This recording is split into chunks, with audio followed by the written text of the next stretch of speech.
Assalamualaikum warahmatullahi wabarakatuh. Perkenalkan, nama saya Nur Aziza dengan NIM A1E123031. Nah, di sini saya akan menjelaskan tentang hasil trajektori di lapangan, di mana anak yang saya wawancara itu berinisial AZ. Nah, anak ini memiliki dugaan kesulitan belajar setelah melakukan pengamatan yang sesama di rumah selama beberapa hari. Saya mendapati bahwa individu A menunjukkan tanda-tanda kesulitan dalam kegiatan belajar, menulis, dan membaca. Nah, individu A tampak tidak bersemangat ketika diajak untuk menulis atau membaca. Seringkali enggan melanjutkan tugas yang berkaitan dengan kegiatan tersebut. Ketika misalnya diminta untuk menulis atau menyalin kalimat, hasil tulisan individu A itu tidak konsisten. Beberapa huruf yang ditulis sering terbalik atau mirip satu sama lain, seperti kesalahan antara huruf Q dan P, W dan M, serta beberapa kesalahan lainnya dalam penulisannya yang seharusnya sesuai. Selain itu, saya juga memperhatikan bahwa individu A lebih tertarik untuk beraktivitas di luar rumah dan kurang fokus saat diajak belajar.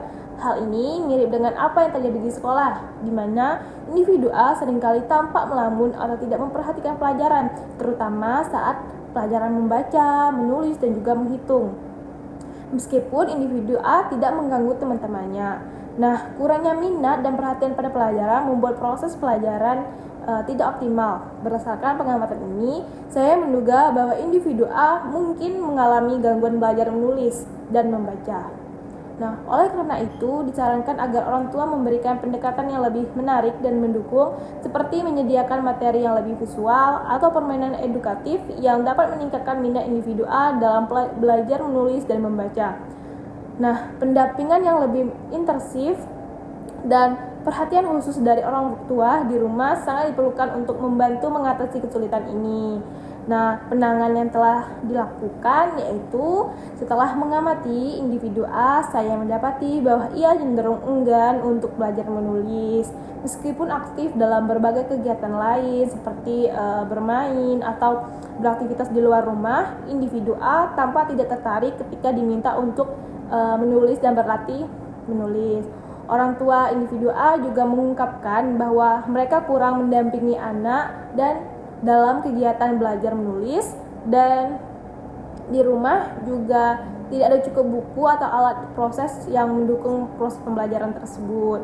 Nah, jadi saya menyarankan agar orang tua mencoba pendekatan yang lebih menyenangkan untuk membangkitkan minat individu A dalam menulis, misalnya dengan menggunakan permainan edukatif yang melibatkan menulis seperti menulis nama atau huruf dalam bentuk yang lebih kreatif, atau menggunakan buku yang bergambar yang menarik sehingga individu itu lebih tertarik ya. Selanjutnya orang tua juga bisa mendampingi anak dengan cara yang lebih santai tanpa menekan, sehingga individu A merasa lebih nyaman dan tidak terbebani dengan perhatian yang lebih dari orang tua dan pendekatan yang menyenangkan. Kemudian diharapkan individu A dapat mulai tertarik dan lebih bersemangat dalam belajar menulis.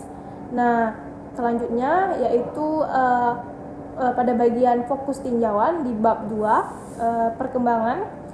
Kesulitan belajar sering kali disebab oleh gangguan perkembangan yang mempengaruhi saraf terkait kemampuan sosial, motorik, dan juga kognitif anak, yang dikenal sebagai disfungsi minimal otak atau DMO. Nah, DMO ini ditandai dengan gejala seperti kesulitan belajar di bidang tertentu, misalnya kesulitan menulis, terus kesulitan berhitung, dan ketidakcakapan motorik. Nah, jadi penyebab utama gangguan perkembangan ini meliputi kurangnya asupan gizi pada usia dini, rendahnya pendidikan ibu, tetapi ini tidak termasuk ya. Selanjutnya kurangnya bimbingan orang tua dan juga gizi ibu selama kehamilan. Nah, dalam kasus individu A, disgrafia terkait dengan keterlambatan motorik, halus, dan kognitif, individu A menunjukkan kesulitan memegang alat tulis dengan baik, tulisan yang tidak konsisten, serta lemah dalam koordinasi visual dan motorik tangan. Selanjutnya, selain itu, kemampuan kognitif individu A tampak lemah, terutama dalam mengingat bentuk huruf yang menunjukkan masalah dalam visual, memori, dan berpikir. Dan yang selanjutnya yaitu pada akademik, Kesulitan belajar ini merupakan hambatan dalam memahami, memproses informasi di lingkungan pendidikan. Jadi siswa dengan kondisi seperti disgrafia dan disleksia dan juga diskalkulia seringkali memiliki prestasi akademik yang lebih rendah karena mereka kesulitan menyelesaikan tugas tanpa memahami penyebabnya. Sementara guru umumnya tidak menyadari masalah ini tanpa intervensi atau pemeriksaan eksternal. Jadi untuk membantu siswa dengan kesulitan belajar, beberapa pendekatan yang direkomendasikan untuk meliputi menyediakan, yang pertama yaitu menyediakan guru remediasi dan pembimbing khusus. Selanjutnya menggunakan bahan pelajaran menarik untuk merangsang dan dalam perkembangan otak. Selanjutnya meningkatkan peran orang tua melalui pemahaman kondisi anak serta memanfaatkan teknologi untuk mempermudah tugas seperti menggantikan kegiatan menulis tangan pada anak. Baik, jadi selanjutnya yaitu pada proses identifikasi kesulitan belajar, di mana itu kan ada tinjauan dalam diri anak. Nah, dalam observasi ini setelah dilakukan pengamatan serta wawancara khusus kepada pihak yang terlibat dalam tumbuh kembang anak, hasil observasi dan wawancara kemudian itu saya gunakan untuk sebagai bahan acuan untuk mengidentifikasi kesulitan belajar yang dialami oleh individu A. Nah, jadi hasil dari observasi dan wawancara yang dilakukan yaitu yang pertama itu pertanyaannya, apakah kesulitan belajar tersebut akibat dari tidak berfungsinya otak? Nah, jadi berdasarkan pengamatan tidak ada ditemukannya indikasi bahwa kesulitan belajar individu A disebabkan oleh disfungsi otak yang serius. Namun terdapat tanda-tanda keterlambatan dalam perkembangan motorik halus yang mempengaruhi keterampilan menulis. Nah, yang kedua yaitu apakah gangguan belajar berada pada tingkat persepsi awal, tingkat managerial, tingkat simbolisasi, atau tingkat konseptual. Nah, jadi kesulitan belajar individu A berada pada tingkat simbolisasi, di mana ia kesulitan dalam mengenali dan mengingat huruf serta membentuk simbol huruf dengan benar. Nah, yang ketiga yaitu apakah kesulitan belajar bersifat verbal atau non-verbal. Kesulitan belajar individu A bersifat non-verbal karena melibatkan kemampuan menulis dan memahami simbol-simbol alfabet. Nah, selanjutnya yang keempat, apakah ada gangguan pada fungsi auditori ataupun pendengaran, visual, penglihatan, psikomotorik, atau gangguan modalitas inderawi tersebut. Nah, observasi menunjukkan bahwa individu A memiliki gangguan pada fungsi psikomotorik, terutama dalam koordinasi tangan mata saat menulis. Tidak ada indikasi gangguan auditori ataupun visual. Nah, yang kelima, jenis kesulitan belajar apa yang menjadi dugaan kuat. Berdasarkan observasi dan wawancara, individu A diduga mengalami disgrafia dengan tambahan indikasi awal disleksia ringan. Selanjutnya yang keenam, bagaimana tingkat kesulitannya. Tingkat kesulitan individu A dalam kategori sedang yang membutuhkan bantuan langsung dalam tugas-tugas menulis dan pelatihan motorik halus secara intensif. Yang ketujuh, apakah ada gangguan somatogen, penurunan prestasi karena gangguan fisik ataupun penyakit kronis. Nah, tidak ada ditemukan indikasi gangguan somatogen individu A dalam kondisi fisik yang sehat selama masa observasi.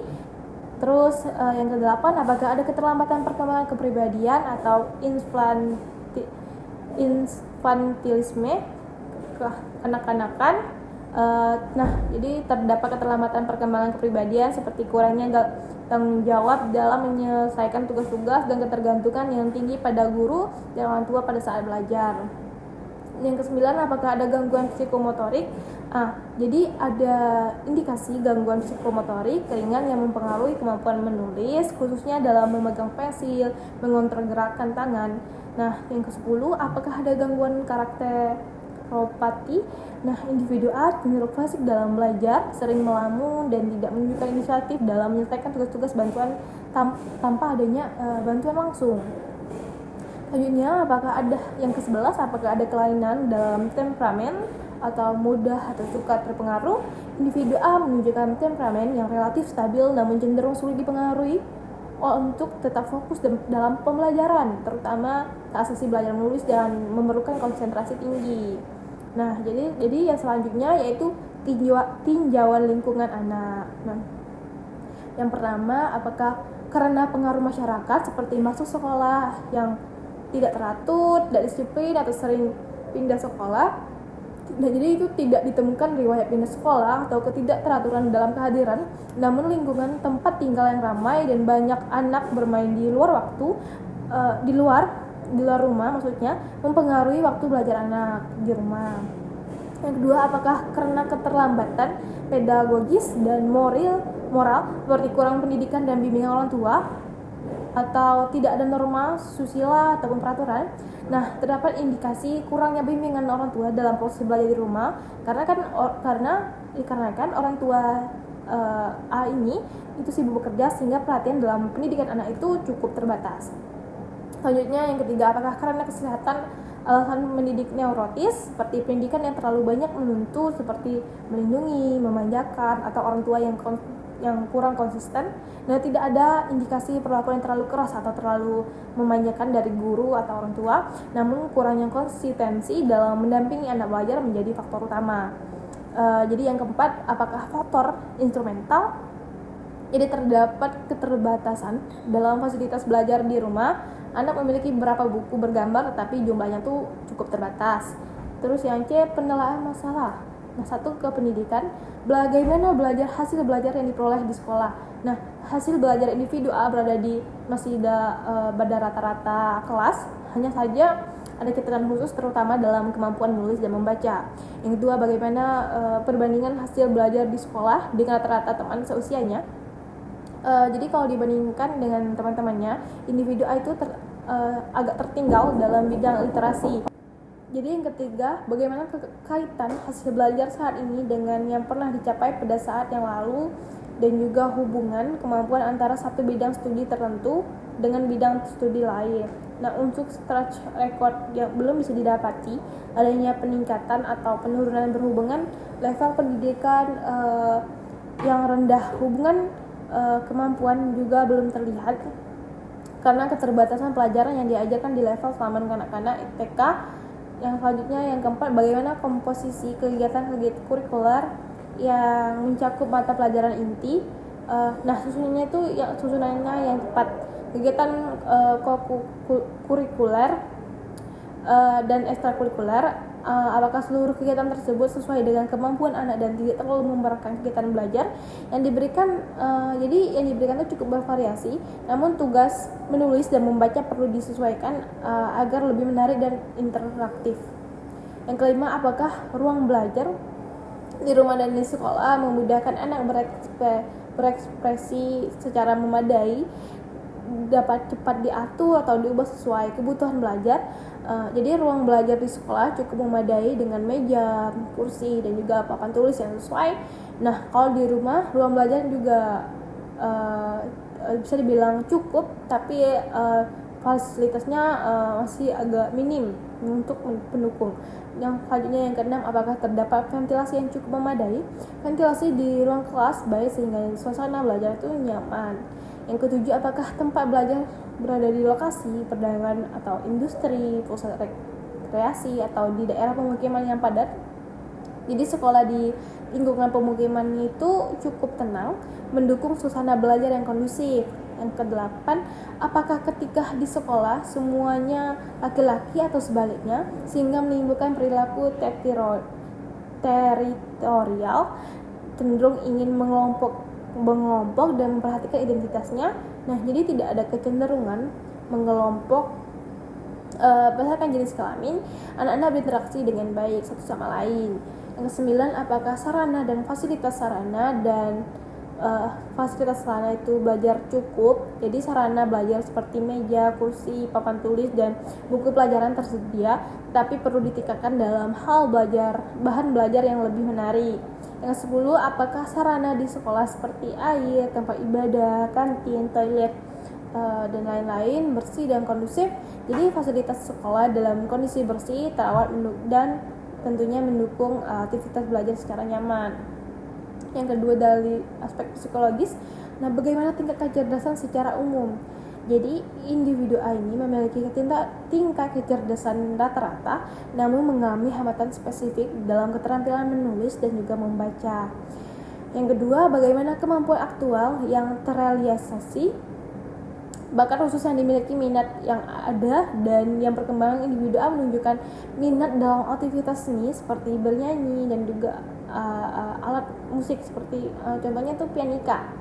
Tetapi kemampuan aktual dalam bidang literasi itu masih rendah. Yang ketiga, bagaimana perhatian dalam konsentrasi dalam belajar pada satu bidang studi atau keseluruhan. Perhatian individu A seringkali teralihkan pada sesi membaca dan menulis, namun lebih fokus pada saat mengikuti kegiatan bermain dan seni. Yang keempat, bagaimana motivasi belajar. Motivasi belajar individu A meningkat saat metode pelajaran lebih interaktif dan melibatkan aktivitas yang menyenangkan. Yang kelima, bagaimana kondisi perasaan, emosi dan atau anak dalam memahami diri dan kepercayaan diri dalam proses pelajaran. Individu A ini cenderung merasa kurang percaya diri dalam menulis dan membaca, namun menunjukkan antusiasme dalam aktivitas yang melibatkan kreativitas dan interaksi sosial. Yang ketiga itu dalam bidang fisik ataupun kesehatan, bagaimana kondisi pengindaranya, apakah berfungsi secara baik, parsial atau terintegrasi tanpa ada hambatan. Jadi kondisi penginderaan individu A ini berfungsi dengan baik, dengan normal, tanpa ada hambatan yang signifikan. Yang kedua, apakah makanan bergizi sudah tercukupi. Jadi asupan gizi individu A ini sudah cukup tercukupi. Yang ketiga, apakah anak lahir dalam keadaan normal atau ada gangguan dalam proses kelahiran seperti prematur atau menggunakan alat. Jadi individu A ini lahir secara normal tanpa adanya komplikasi. Yang keempat, apakah anak mempunyai penyakit kronis? Tidak ada. Jadi dari hasil observasi atau wawancara saya, tidak ada catatan penyakit kronis yang dialami oleh individu A. Yang keempat, dari bidang sosial, bagaimana karakteristik orang tua peserta didik. Nah, jadi orang tua individu A ini memiliki latar belakang pendidikan sarjana yang bekerja sebagai pegawai negara sipil. Dalam mendidik anak, mereka menerapkan pola asuh yang terstruktur dan cenderung demokratis. Yang kedua, bagaimana dengan sikap orang tua? Orang tua individu A cenderung permisif dan kurang konsisten dalam memberikan pelajaran di rumah, karena kan orang tuanya ini sibuk bekerja tadi. Yang ketiga, apakah anak ayah dari anak inisial A ini termasuk orang yang suka bekerja keras, ulet, bergaya santai, konsisten, jujur, loyal, dan lain-lain, yang berimplikasikan kuat terhadap penyesuaian diri anak secara sosial juga dalam proses pembelajaran. Jadi ayah individu A ini bekerja dengan baik dan konsisten, namun memiliki waktu terbatas untuk menemani proses belajar anak. Yang keempat, apakah keluarga memiliki anak banyak, jadi anak sedikit atau mempunyai anak tunggal. Jadi keluarga individu A ini memiliki anak yang sedikit, itu ya 2 anak saja. Yang kelima, apakah hubungan orang tua anak dipengaruhi oleh kebiasaan-kebiasaan dalam budaya setempat. Jadi keluarga individu A cenderung santai dalam menyikapi sesuatu, fleksibel dan disiplin. Nah, selanjutnya yang terakhir yaitu kesimpulan. Jadi berdasarkan hasil observasi dan wawancara, dapat saya simpulkan bahwa orang tua A mengalami kesulitan belajar. Bahwa anak berinisial A ini mengalami kesulitan belajar spesifik dalam keterampilan menulis yang dikenal sebagai disgrafia. Masalah ini tidak disebabkan oleh masalah kesehatan jangka panjang atau gangguan fungsi indrawi, tetapi lebih dipengaruhi oleh faktor psikologis seperti kurangnya motivasi dan kepercayaan diri dalam literasi lingkungan keluarga yang tidak konsisten dalam memberikan dukungan belajar dan fasilitas. Jadi saran yang diberikan kepada orang tua, jadi mereka disarankan untuk lebih sering berinteraksi dengan anak dalam memberikan apresiasi atas usaha mereka dan menciptakan waktu yang berkualitas bersama. Nah, jadi hal ini dapat meningkatkan rasa percaya diri anak dan memotivasi mereka untuk terus belajar. Orang tua juga disarankan untuk memulai pembelajaran dengan bahan yang sederhana dan juga menyenangkan seperti buku bergambar yang dapat menumbuhkan minat literasi sejak dini. Selain itu, orang tua dapat membantu anak dengan aktivitas seperti bermain puzzle atau tebak-tebakan di rumah yang dapat merangsang kemampuan berpikir anak di rumah. Sepanjang penting juga untuk menciptakan lingkungan belajar yang tenang dan nyaman, di mana anak dapat fokus dan merasa didukung. Jadi untuk guru, saran bagi guru, penting untuk menggunakan menggunakan metode pengajaran yang lebih menarik seperti puzzle tadi kan, tebak-tebakan dan kerajinan, agar anak-anak tidak merasa bosan dan lebih tertarik untuk belajar. Selain itu juga guru perlu memperdalam pemahaman mereka mengenai cara menangani anak yang kesulitan belajar ini. Jadi ini akan membuat mereka lebih siap dalam memberikan dukungan yang tepat, karena tidak adanya guru BK dan juga karena tidak ada guru BK di TK tersebut, guru kelas harus lebih aktif dalam mendukung perkembangan emosional anak dengan memahami perasaan dan tantangan yang dihadapi anak dalam proses belajar. Komunikasi rutin juga antara guru dan orang tua juga sangat mendukung dan sangat diperlukan untuk memantau perkembangan anak baik dalam hal akademik maupun emosional. Baiklah, terima kasih. Itu saja penjelasan dari saya. Kurang dan lebih saya mohon maaf. Wassalamualaikum warahmatullahi wabarakatuh.